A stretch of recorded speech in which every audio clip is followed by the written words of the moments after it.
One broken down car, one impossible choice. A black single father drowning in accusations he couldn't fight. Exhausted from double shifts just to keep his daughter out of foster care. Driving home through a storm that matched the chaos in his life. Then he saw her alone, soaked beside a red luxury car on the shoulder, desperate and stranded. He could have kept driving. He should have, he had every reason to look the other way. But he stopped. He didn't know that one act of kindness would become the most dangerous and the most miraculous decision of his life. He had 3 weeks before everything changed. That's all the time he had to prove his innocence, to keep his daughter Jasmine safe, to survive an accusation that could send him away for 5 years. This is why the story matters. In a system where evidence, money, and connections can drown truth, character is often the last currency someone like Marcus Johnson owns. Stay with me, because what happens next is not just courtroom drama. It's a study in dignity, an unplanned test of mercy, and a reminder that small choices can alter destinies. Marcus pulled off Riverside Drive with the wipers beating a frantic rhythm. He smelled oil and rain and the kind of exhaustion that lives in bones. Warehouse by day, loading trucks by night. A cheap apartment where bedtime stories were made of mismatched blankets and his whispered promises.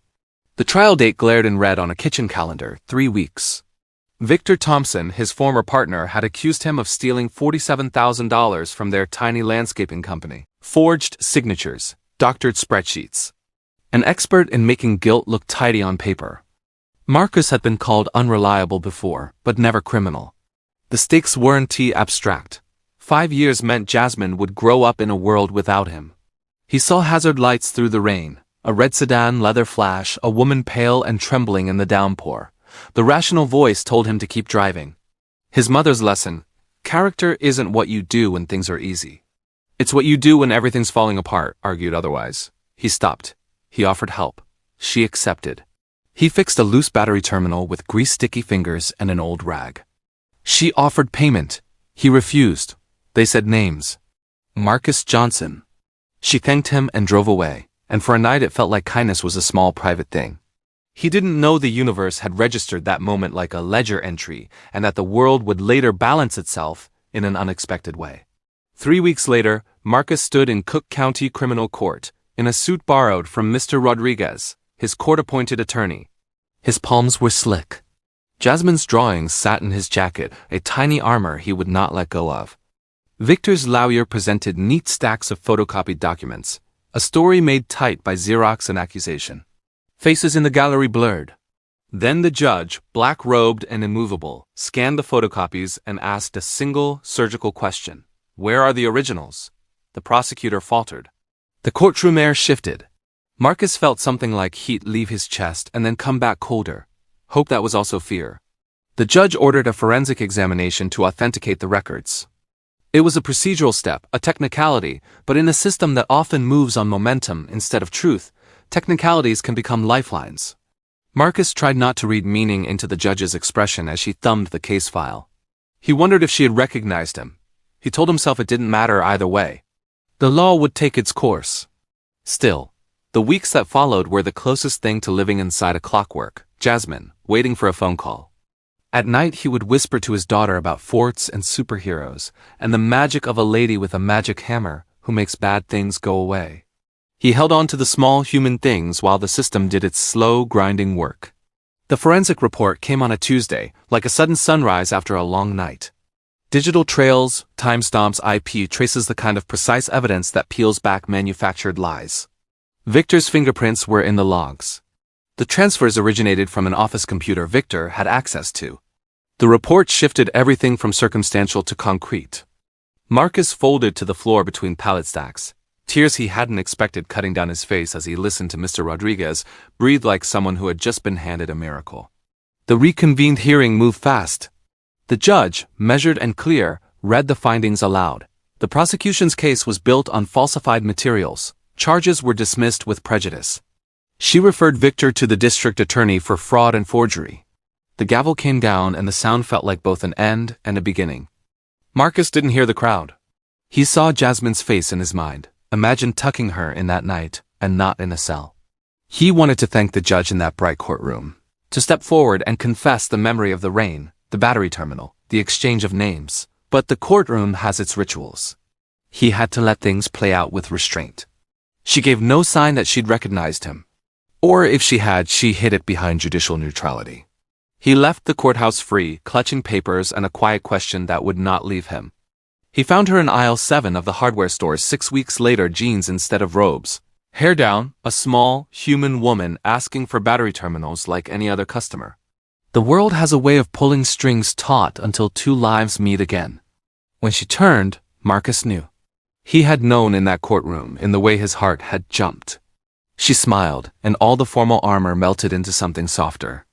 Diana Mitchell, the judge, admitted she'd seen him that rainy night, and that the recognition had nearly forced her hand to recuse herself. She had stayed silent for the sake of procedure, but she had pushed for the forensic exam because of real concerns with the evidence's provenance. She had bent inside the rules, not outside them.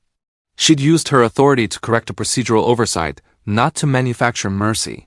They shared coffee in a small cafe while Jasmine declared the judge's gavel a magic hammer that makes bad people go away. The awkwardness settled into warmth. Diana listened to Marcus's fears and his stories, to the way he read to his daughter by flashlight when the lights went out. He watched her laugh at Jasmine's impulsive commentary. He watched her hand find his across the table as if it had always been meant to rest there. What began as a debtor of gratitude evolved into something tender and real. Small mundane days, zoo trips, grocery runs, patching an old fence filled out their lives. She learned to be patient with Jasmine's sharp questions. He learned she could be just as stubborn about fairness as she was about rules. Months layered into a life that somehow felt both ordinary and miraculous. Victor Thompson was prosecuted and sentenced.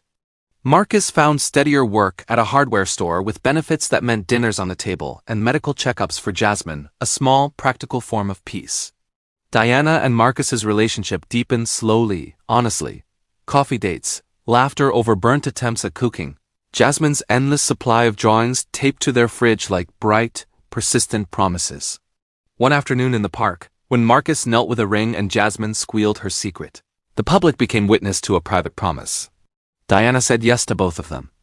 Their wedding was simple, sunlit, and full of the imperfect joy that had carried them through the storm.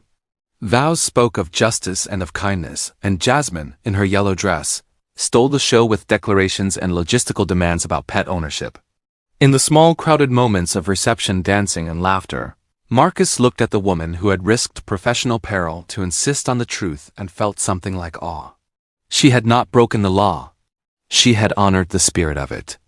And Marcus had not been a hero by accident. He had been a man who chose to help, even when the world told him not to.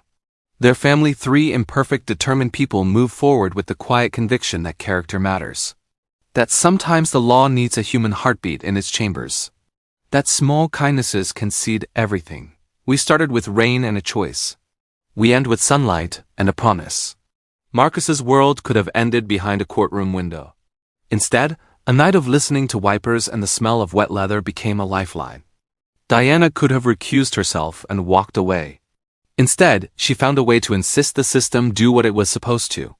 Jasmine, with her mismatched shoes and boundless confidence, taught everyone that magic is just a name we give to the practical miracles made by people willing to act.